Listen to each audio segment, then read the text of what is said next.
Hey guys, welcome और new video. तो आज हम डिस्कशन करेंगे कि अगर आपके एमपीटास के फॉर्म में जो आपका पीएमएस स्कॉलरशिप का फॉर्म होता है उसमें अगर कैलिब्रेशन सर्टिफिकेट रिक्वायर्ड बता रहा है तो वहाँ पे आपको ये किस तरीके से इस समस्या को सोल्व करना है। तो एक्चुअली होता क्या है कि जब हम फॉर्म कॉलेज में सबमिट करते हैं भर के, है ना, तो वो फॉर्म आता है आगे नोडल कॉलेज पे, और नोडल कॉलेज में वो लोग सारे डॉक्यूमेंट्स वगैरह चेक करते हैं और वहाँ पे उस फॉर्म को वेरीफाइड या नॉट वेरीफाइड किया जाता है। और एक थर्ड कैटेगरी होती है जो कैलिब्रेशन सर्टिफिकेट की होती है। जैसे मान लीजिए आपके इनकम सर्टिफिकेट में कुछ एरर है या कास्ट सर्टिफिकेट में जो भी एक अलग लेवल की प्रॉब्लम है, जैसे आपने किसी और का इनकम सर्टिफिकेट अपलोड कर दिया है ना, जैसे आपने आपके चाचा फूफा वगैरह का इनकम सर्टिफिकेट अपलोड कर दिया है आपके पापा के इनकम सर्टिफिकेट अपलोड करने की जगह पे, तो वहाँ पे अधिकतर केस में कैलिब्रेशन सर्टिफिकेट रिक्वायर्ड का ऑप्शन आता है। और जैसा कि आप देख सकते हैं ये हमारा डैशबोर्ड ओपन हो चुका है। यहाँ पे आप देखेंगे कि ये पीएमएस का जो है ऑप्शन, यहाँ पे हम क्लिक करेंगे और यहाँ पे जब हम एप्लीकेशन स्टेटस पे जाएंगे तो यहाँ पे कुछ इस तरीके से दिखता है। और ये आप देख सकते हैं एप्लीकेशन नंबर है, यहाँ पे एप्लीकेशन टाइप रिन्यूएबल है। ये हमने फॉर्म डाला था 8 मार्च 2022 को। अब जब ये फॉर्म हमारा नोडल लेवल पे गया तो उन्होंने वहाँ पे चेक किया, है ना, कि भैया ये फॉर्म वेरीफाइड होगा या नॉट वेरीफाइड होगा। अगर हमारे सारे डॉक्यूमेंट्स ओके होते तो वो फॉर्म को वेरीफाइड कर देते। अब चूँकि यहाँ पर मैंने मतलब गलती से मामा जी का सर्टिफिकेट इनकम सर्टिफिकेट अपलोड कर दिया था, तो इसी बारे में ये चीज़ है। तो अब यहाँ पे हम क्लिक करते हैं। जैसा कि आप इसे ध्यान से पढ़िएगा, क्योंकि अगर हम वापस से वही गलती करेंगे तो फॉर्म नॉट वेरीफाइड होने के चांस अब बढ़ जाते हैं। और अगर आपका फॉर्म नॉट वेरीफाइड होगा तो फिर वो काफ़ी मुश्किल हो जाती है। तो अब यहाँ भी ये बता रहा है कि रिमार्क भैया क्या चाहिए इनको, रिक्वायर्ड फादर इनकम सर्टिफिकेट, है ना। तो अब हम यहाँ पे हमारे पापा जी का इनकम सर्टिफिकेट अपलोड करेंगे।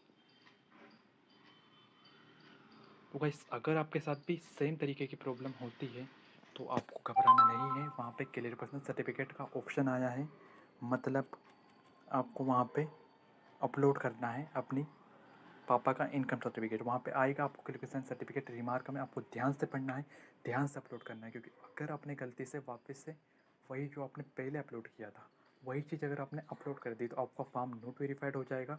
और इस केस में बहुत सारे बच्चों को लगता है कि यार ये फॉर्म सही नहीं हो पाएगा और वो बेचारे स्कॉलरशिप की स्कीम से वंचित रह जाते हैं।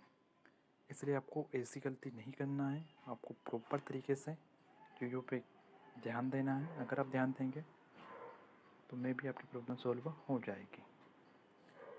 तो चलिए यहाँ पे हमने ये अपलोड कर दिया है जैसा कि आप देख सकते हैं, और ये हमारा यहाँ पे हो रहा है अपलोड। तो गाइस आपको भी कुछ इसी तरीके से अपलोड करना है। और जब ये आपका यहाँ पे सबमिट हो जाएगा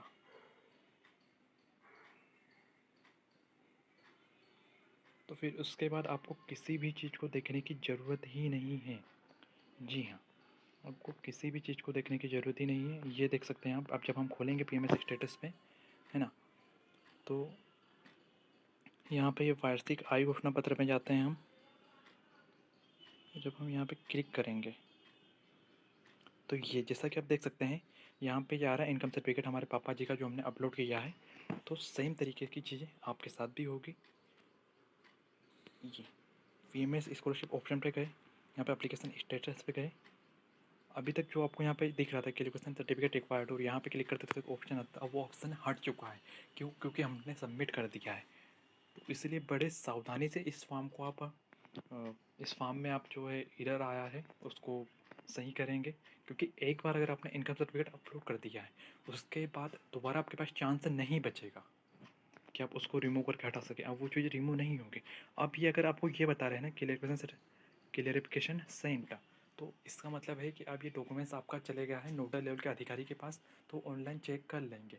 अगर वो चीज़ें जल्दी नहीं रिसॉल्व होती है तो आप चाहें तो अपने फॉर्म को जल्दी से आगे प्रोसेस में करवाने के लिए आप बाकायदा नोडल लेवल के कॉलेज में जाइए और वहाँ पे उन सर को कहिए कि सर हमारे फॉर्म में जो एरर था, क्वालिफिकेशन सर्टिफिकेट रिक्वायर्ड आपने मंगा था, तो हमने वहाँ पे पापा जी का इनकम सर्टिफिकेट अपलोड कर दिया है।